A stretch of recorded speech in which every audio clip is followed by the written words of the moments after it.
The Imposter Syndrome, extracted from the Maximum Happiness course.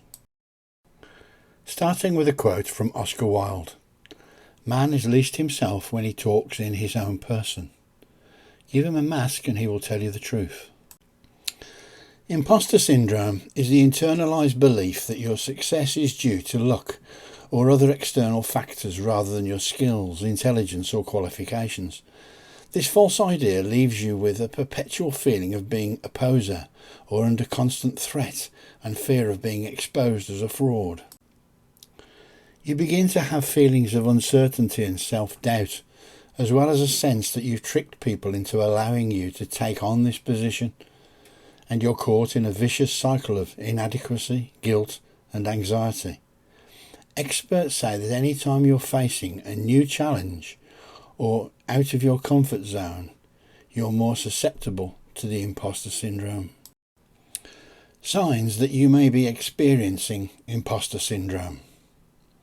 Not believing you earned your success through your own efforts and instead attributing it to a chance or other outside variables. Feeling inadequate in terms of intelligence, ability, education, experience or anything else. Unable to internalise accomplishment and be proud of one's own intelligence, competency and skills. You're exaggerating your flaws and your failings and feeling the need to be special or the best in order to feel valued. It can start with not believing you've earned your success by your own merits.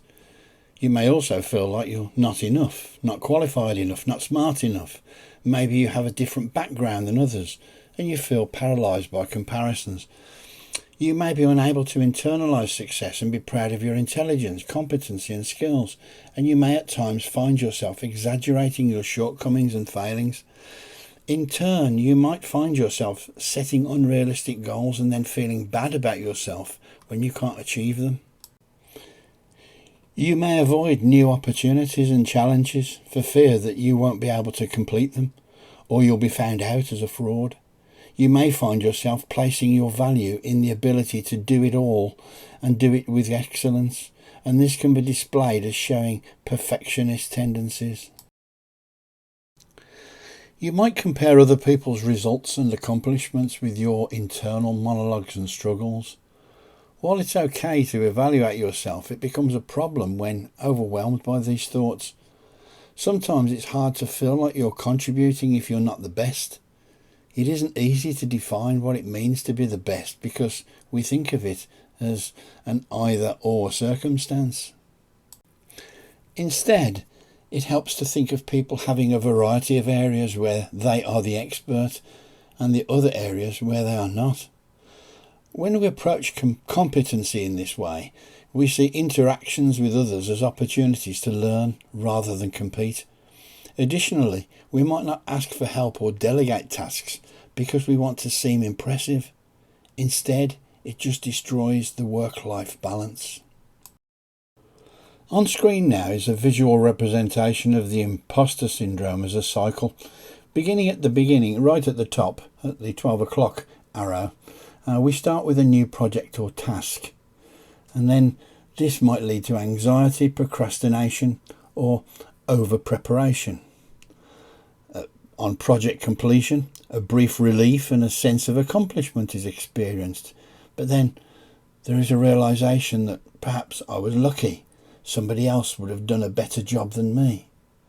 And then finally, we're left with an increased sense of self-doubt, anxiety, and feeling like a fraud.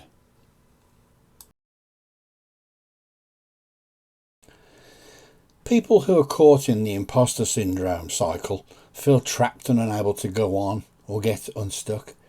And these feelings can make it challenging to commit to a healthy work-life balances, both of which are necessary for personal success and happiness. The imposter syndrome can start with you being assigned a new project or task. Anxiety takes over and you might either procrastinate or over-prepare to the point of stress. You complete the project and you get a brief sense of success, but you may rationalise that success away with, I got lucky this time. Then there's a spike of self-doubt leading to feelings of fraud. Maybe you think everybody will realise someone else could have done a better job. The cycle continues to loop over and over, and you may find yourself feeling trapped.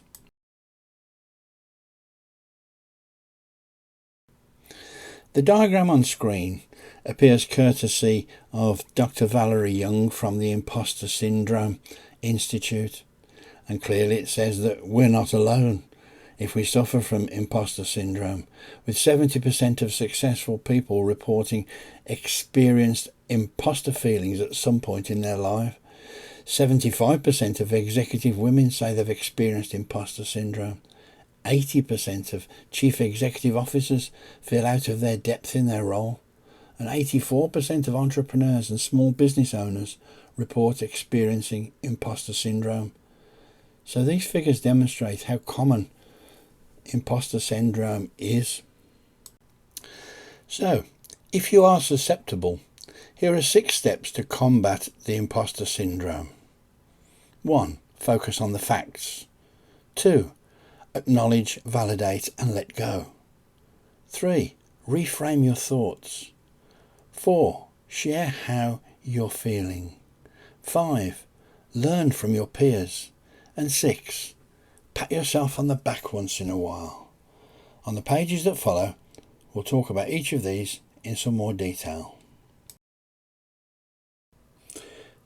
Step 1. Focus on the facts. Imposter syndrome makes you believe you aren't qualified for your position. However, these emotions are frequently founded on fear rather than facts, and separating your feelings from the facts is the most effective strategy to combat imposter syndrome. How can I do that? Well, you can start by building up your confidence by becoming more aware of your strengths. You can conduct a personal SWOT analysis where you analyse your strengths, weaknesses, opportunities and threats. Step 2. Acknowledge, validate and let go.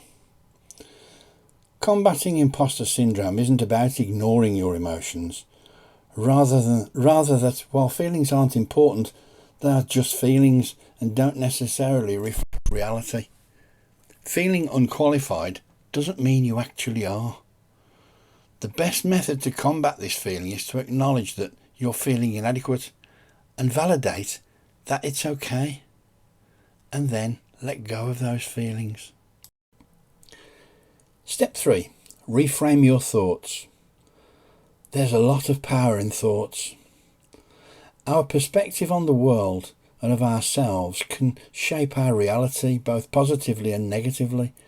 Remember, imposter syndrome is the internalized feeling that you were not good enough. And if you reshape the way you think about yourself and set realistic goals, you'll begin to see yourself as deserving of your place. This can mean the deserving of your new role, your place in the world, or praises for your accomplishments. Step 4. Share how you're feeling. This is easier said than done because imposter syndrome can feel very isolating. Reach out and talk to a friend or colleague, and you may be surprised to see how many people relate to how you feel. Look for a mentor. Find those in your field that you look up to and have a conversation with them about how they've improved their skills and what challenges they have. You'll likely find that even those with lots of experience have been in your shoes and can provide you with the resources you need to improve. The image on screen is relevant to feelings and states that the imposter syndrome makes you feel like you aren't good at your job, but oftentimes these feelings are based on fear, not reality. The best way to fight imposter syndrome is to separate your feelings from the facts. Step 5. Learn from your peers. A common symptom of imposter syndrome is comparing yourself to your peers and thinking you're worse at your job than they are. The reality is no one is a master at everything, but everyone is a master of something. So when working with your peers, you can exchange knowledge whilst mastering new skills. Don't fall into the habit of comparing yourself to others. Recognise the value you add while learning new things from your peers.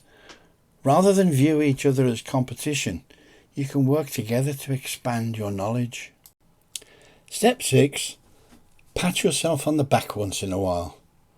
Sometimes the best way to overcome imposter syndrome is to face it head on. Celebrate your accomplishments the next time you feel good about something you've done. Share your achievements with your co-workers or someone you trust outside of work, such as a friend or family member. Take responsibility for your achievements as well as your shortcomings. Recognise that your expertise and talent empowered you to achieve your goal or complete an important project. Keep a record of positive feedback and praise. The next time you hear that negative inner voice, this will help you take the sting out of any criticism. To conclude this session on imposter syndrome, the quote on screen from Nelson Mandela probably sums it up best, when he said, "I learned that courage was not the absence of fear but the triumph over it. The brave man is not he who does not feel afraid, but he who conquers that fear." Thank you for watching. I hope you found this content on the imposter syndrome interesting.